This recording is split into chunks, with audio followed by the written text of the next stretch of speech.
Welcome to এখানে Nina's করলা আর cookbook. আলু কেটে নিছি কুচি কুচি করে।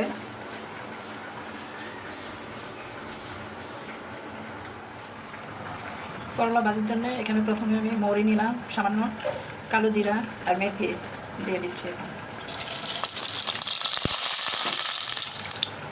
এখন দিয়ে দিচ্ছি পেঁয়াজ আর কাঁচামরিচ।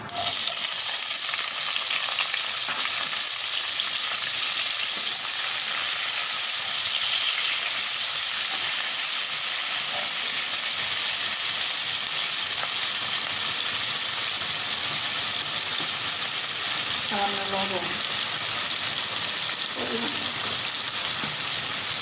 হলুদ সামান্য,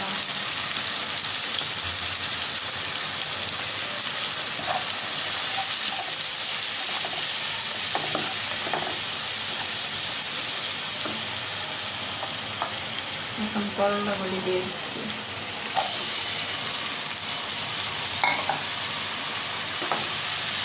যারা করলা খান না তারা এইভাবে বাজি করে দেখবেন, তিতা লাগবে না, অনেক টেস্টি হবে।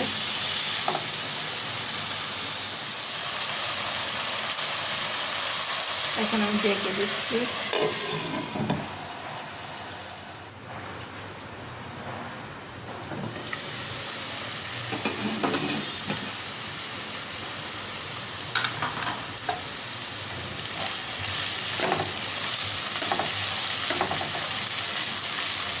এই যে হয়ে গেছে এখন দারুণ স্বাদের করলা ভাজি, আলু করলা ভাজি। এভাবে করে খাইয়া দেখবেন, অসাধারণ অসাধারণ।